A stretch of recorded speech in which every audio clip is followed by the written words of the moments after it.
पाउचेसिंदगी खुमजिनजबा पाउ मियामदा पाउदमजरी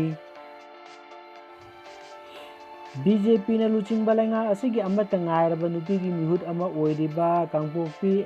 SLMB constituency gi karaktuna social welfare minister oirambi nepsa kugenbu minister phamdagi lokthokkiba adubu yaningda phongdoktuna ngasi kangpokpi district ki ima kaithelda miyamna khongjing chengsinbaga loinana chief minister and biren gi photo su mai thaduna protest tawkhre nepsa kugenbu amukana minister phamda hanjin handaba tarabadi makha tana khongjing chengsilagini haina su phongdokli ngarang BJP luchingba laingak asigi hana minister oiramba mihut taruk lokthokuna anoba miyoi mangabu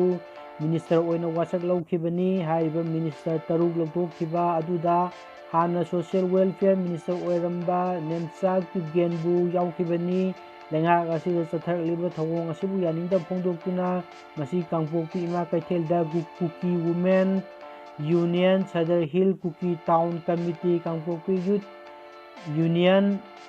Kuki chief representative amadi Kuki women's welfare organization na lusingduna miyamna lengak asigi chief minister and biren gi photo mai thakhibani photo mai thadring mamangda kaithel adugi first floor da tungan Kuki organization singi mihut amadi kaithel phambi yauna tungan ba nupi lup singi miyoi singaloinana wakat mifam phamki wakat mifam aduda saruk yakibi Kuki women's welfare association organization gi president Akim Housing na phongdokkibada nupi mihut amata ngairabi nepsa kugenbu minister phamdagi lothokibasi yamalaiba khibani hana asigumba leiramba social welfare department pu nepsa kugena thabak paikhatpadagi amuk hanna mapung phana thabak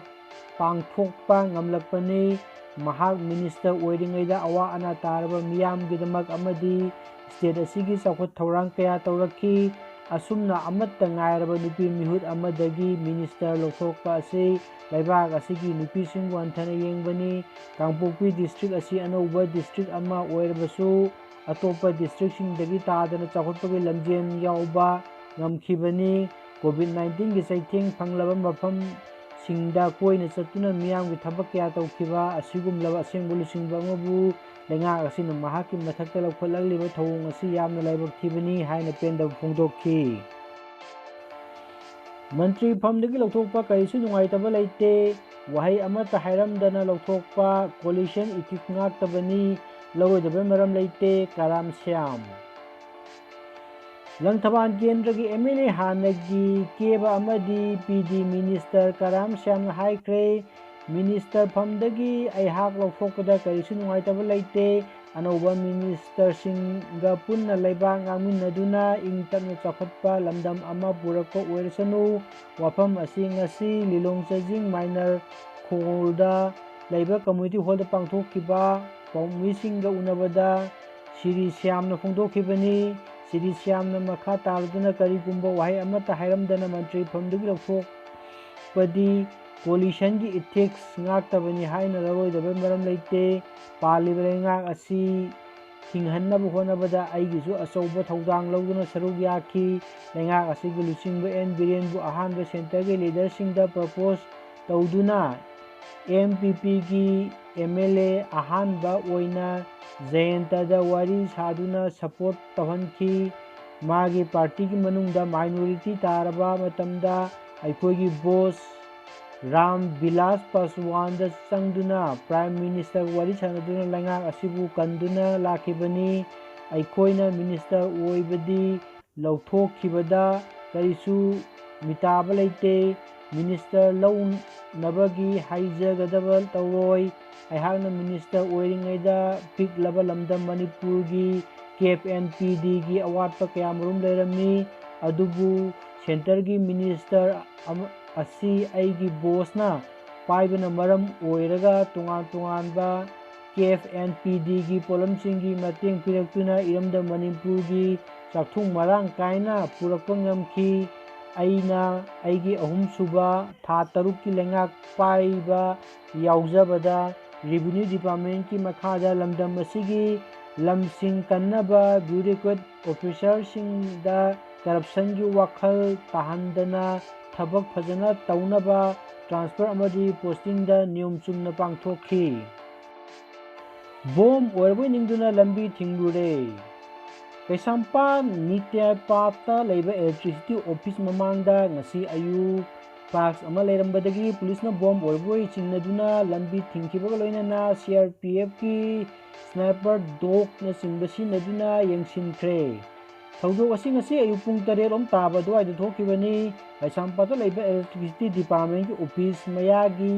ATM ꯕꯨꯊꯇꯒꯤ ꯈꯔ ꯆꯠꯊꯣꯛꯂꯒ ꯂꯝꯕꯤꯒꯤ ꯅꯥꯀꯜꯗ ꯑꯁꯪꯕ ꯃꯆꯨꯒꯤ flax ꯑꯃ ꯂꯩꯔꯝꯕ ꯄꯥꯎꯅꯥ ꯕꯖꯥꯔꯒꯤ ꯃꯆꯤꯗ duty ꯇꯥꯕ police ꯄꯥꯔꯁꯟꯁꯤꯡꯅ ꯊꯦꯡꯅꯕꯗꯒꯤ ꯂꯝꯕꯤ ꯊꯤꯡꯗꯨꯅ ꯆꯦꯛꯁꯤꯟ ꯊꯧꯔꯥꯡ ꯂꯧꯈꯠꯈꯤ꯫ ꯃꯐꯝ ꯑꯗꯨꯗ ꯔꯥꯖ ꯚꯕꯟꯗ ꯂꯩꯕ CRPFꯀꯤ ꯄꯥꯔꯁꯣꯅꯦꯜꯁꯤꯡ ꯂꯥꯛꯂꯒ ꯂꯣꯏꯅꯅ ꯁ꯭ꯅꯥꯏꯄꯔ ꯗꯣꯒ ꯑꯃꯗꯤ ꯕꯣꯝ ꯗꯤꯇꯦꯛꯇꯔ ꯃꯦꯆꯤꯟꯁꯤꯡ ꯁꯤꯖꯤꯟꯅꯗꯨꯅ ꯌꯦꯡꯁꯤꯟꯕꯒ ꯂꯣꯏꯅꯅ ꯀꯔꯤꯁꯨ ꯌꯥꯎꯔꯝꯗꯕꯗꯒꯤ ꯃꯍꯧꯁꯥꯒꯨꯝ ꯆꯠꯊꯣꯛ ꯆꯠꯁꯤꯟ ꯇꯧꯍꯟꯈꯤ꯫ ꯏꯂꯦꯛꯁꯟ ꯄꯥꯡꯊꯣꯛꯅꯕ ꯃꯇꯝ ꯂꯦꯞꯈ꯭ꯔꯦ꯫ ꯕꯤꯍꯥꯔ ꯌꯥꯎꯅ ꯍꯥꯡꯗꯨꯅ ꯂꯩꯔꯤꯕ ꯁꯤꯠ 65ꯒꯤ ꯏꯂꯦꯛꯁꯟ ꯇꯥꯡꯀꯛ 3 ꯊꯣꯛꯅ ꯄꯥꯡꯊꯣꯛꯅꯕꯒꯤ ꯃꯇꯝ election commission of Indian new ꯗꯤꯜꯂꯤꯗ ꯄꯥꯡꯊꯣꯛꯄ ꯄꯥꯎꯒꯤ ꯃꯤꯐꯝ ꯑꯃꯗ ꯂꯥꯎꯊꯣꯛꯈꯤꯕꯅꯤ꯫ ꯃꯤꯈꯜ ꯑꯁꯤ ꯑꯣꯛꯇꯣꯕꯔ 19, ꯅꯕꯦꯝꯕꯔ 3 ꯑꯃꯗꯤ ꯅꯕꯦꯝꯕꯔ 3ꯇ ꯐꯦꯖ 3 ꯊꯣꯛꯅ ꯄꯥꯡꯊꯣꯛꯀꯅꯤ꯫ ꯏꯂꯦꯛꯁꯟ ꯄꯥꯡꯊꯣꯛꯄꯒꯤ ꯃꯇꯝ ꯂꯦꯞꯈꯤꯕꯒ ꯂꯣꯏꯅꯅ ꯉꯁꯤꯗꯒꯤ ꯍꯧꯅ election model code of conduct ꯆꯠꯅꯕ ꯍꯧꯈ꯭ꯔꯦ꯫ ECIꯅ ꯂꯥꯎꯊꯣꯛꯈꯤꯕ ꯑꯁꯤꯗ ꯃꯅꯤꯄꯨꯔꯒꯤ ꯑꯣꯏꯅꯗꯤ ꯂꯥꯎꯊꯣꯛꯄ ꯑꯁꯤꯗ ꯌꯥꯎꯗ꯭ꯔꯤ꯫ ꯑꯗꯨꯕꯨ ꯃꯅꯤꯄꯨꯔꯒꯤ ꯍꯥꯡꯗꯨꯅ ꯂꯩꯔꯤꯕ ꯑꯦꯁꯦꯝꯕ꯭ꯂꯤ ꯀꯦꯟꯗ꯭ꯔ ꯈꯔꯒꯤ ꯃꯤꯈꯜ ꯑꯁꯤꯁꯨ ꯌꯥꯎꯅ ꯃꯤꯈꯜ ꯄꯥꯡꯊꯣꯛꯄ ꯌꯥꯅ ꯂꯩꯔꯤ꯫ ꯃꯣꯔꯦꯗ ꯃꯤꯑꯣꯏ 3 ꯄꯣꯖꯤꯇꯤꯚ ꯑꯣꯏꯔꯦ꯫ ꯃꯣꯔꯦ ꯋꯥꯔꯗ ꯅꯝꯕꯔ 6ꯇ ꯃꯤꯑꯣꯏ 5 ꯑꯗꯨꯒ ꯃꯣꯔꯦ ꯄ꯭ꯔꯥꯏꯃꯥꯔꯤ ꯍꯦꯜꯊ ꯁꯦꯟꯇꯔꯗ ꯃꯤꯑꯣꯏ 1 ꯀꯣꯚꯤꯗ-19ꯅ ꯄꯣꯖꯤꯇꯤꯚ ꯑꯣꯏꯕꯗꯒꯤ DC ꯇꯦꯡꯅꯧꯄꯜꯅ ꯍꯥꯏꯔꯤꯕ ꯃꯐꯝꯁꯤꯡ ꯑꯁꯤ ꯀꯟꯇꯦꯟꯃꯦꯟꯠ ꯖꯣꯟ ꯂꯥꯎꯊꯣꯛꯈ꯭ꯔꯦ꯫ ꯂꯣꯏꯅꯅ ꯂꯧꯈꯠꯐꯝ ꯊꯣꯛꯄ ꯆꯦꯛꯁꯤꯟ ꯊꯧꯔꯥꯡꯒꯤ ꯊꯕꯛꯁꯤꯡ ꯉꯁꯤꯗꯒꯤ ꯂꯧꯈꯠꯄ ꯍꯧꯈ꯭ꯔꯦ꯫ ꯀꯔꯤ ꯐꯤꯔꯦꯞ ꯂꯧꯒꯗꯒꯦ ꯈꯟꯅꯔꯨꯅꯕ NPPꯒꯤ MLAꯁꯤꯡ ꯍꯌꯦꯡ ꯁꯤꯂꯣꯡ ꯄꯥꯡꯒꯗꯧꯔꯤ꯫ ꯊꯥꯖꯕ ꯌꯥꯕ ꯄ꯭ꯔꯦꯁꯅ ꯐꯪꯕ ꯄꯥꯎ ꯑꯃꯗ ꯍꯧꯖꯤꯛ BJP ꯁꯤꯔꯤ ꯕꯤꯔꯦꯟꯒꯤ ꯂꯨꯆꯤꯡꯕ ꯁꯔꯀꯥꯔꯗ ꯃꯟꯇ꯭ꯔꯤ ꯑꯣꯏꯔꯝꯕ NPPꯒꯤ ꯃꯟꯇ꯭ꯔꯤ 2 ꯂꯧꯊꯣꯛꯈꯤꯕꯒ ꯃꯔꯤ ꯂꯩꯅꯅ ꯗꯜ ꯑꯁꯤꯒꯤ MLAꯁꯤꯡ ꯀꯔꯤ ꯑꯔꯣꯏꯕ ꯐꯤꯔꯦꯞ ꯂꯧꯒꯗꯒꯦ ꯍꯥꯏꯕꯒꯤ ꯃꯇꯥꯡꯗ ꯅꯦꯁꯅꯦꯜ ꯂꯤꯗꯔ ꯀꯣꯔꯅꯥꯠ ꯁꯪꯃꯥꯒꯤ ꯂꯣꯏꯅꯅ ꯃꯤꯇꯤꯡ ꯄꯥꯡꯊꯣꯛꯇꯨꯅ ꯈꯟꯅꯔꯨꯅꯕ ꯗꯜ ꯑꯁꯤꯒꯤ ꯍꯧꯖꯤꯛ ꯃꯤꯅꯤꯁꯇꯔ 2 ꯌꯥꯎꯅ MLA 3 ꯍꯌꯦꯡ ꯁꯤꯂꯣꯡꯒꯤꯗꯃꯛ ꯏꯝꯐꯥꯜ ꯊꯥꯗꯣꯛꯂꯒꯅꯤ ꯍꯥꯏꯕꯒꯤ ꯊꯥꯖꯕ ꯂꯩꯔꯦ꯫ ꯄꯨꯡ 24ꯒꯤ ꯃꯅꯨꯡꯗ ꯉꯁꯤ ꯅꯧꯅ ꯃꯤꯑꯣꯏ 253 ꯄꯣꯖꯤꯇꯤꯚ ꯑꯣꯏꯗꯨꯅ ꯃꯅꯤꯄꯨꯔꯒꯤ ꯑꯄꯨꯟꯕ ꯀꯟꯐꯥꯔꯝ ꯀꯦꯁ 19,739 ꯁꯨꯈ꯭ꯔꯦ꯫ ꯑꯗꯨꯒ ꯁꯤꯈꯤꯕꯒꯤ ꯃꯁꯤꯡꯅ 64 ꯁꯨꯔꯦ꯫ ꯉꯁꯤ ꯗꯤꯁꯆꯥꯔꯖ ꯇꯧꯈꯤꯕ 2,038, ꯍꯧꯖꯤꯛ ꯑꯦꯛꯇꯤꯚ ꯑꯣꯏꯔꯤꯕ ꯀꯦꯁꯅ 2,113, ꯑꯗꯨꯒ ꯅꯥꯔꯨꯕꯗꯒꯤ ꯐꯒꯠꯂꯛꯄꯅ 8,000,702, ꯑꯗꯨꯒ ꯍꯧꯖꯤꯛ ꯂꯩꯔꯤꯕ ꯔꯤꯀꯣꯚꯔꯤ ꯔꯦꯠꯁꯤ 77.64ꯅꯤ꯫ ꯍꯌꯦꯡ ꯇꯥꯡ 3ꯀꯤ ꯔꯥꯁꯤꯐꯣꯜ ꯃꯦꯁ ꯍꯔꯥꯎ ꯇꯌꯥꯝꯕ ꯅꯨꯃꯤꯠ ꯑꯣꯏꯒꯅꯤ꯫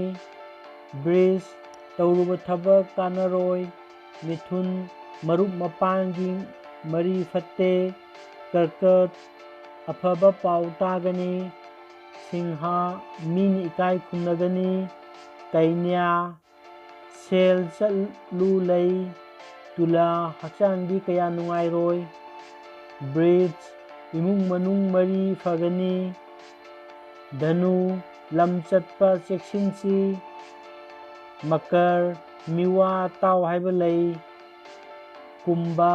ꯄꯟꯗꯨꯅ ꯂꯩꯕ ꯊꯕꯛ ꯌꯥꯒꯅꯤ꯫ ꯃꯤꯅꯥ ꯑꯅꯧꯕ ꯄꯣꯠ ꯂꯦꯞꯄꯨ ꯍꯥꯏꯕ ꯂꯩ꯫ ꯉꯁꯤꯒꯤꯗꯤ ꯄꯥꯎ ꯑꯁꯤꯕꯨ ꯌꯦꯡꯕꯤꯕ ꯃꯤꯄꯨꯝ ꯈꯨꯗꯤꯡꯃꯛꯄꯨ ꯊꯥꯒꯠꯄ ꯐꯣꯡꯗꯣꯛꯆꯔꯤ꯫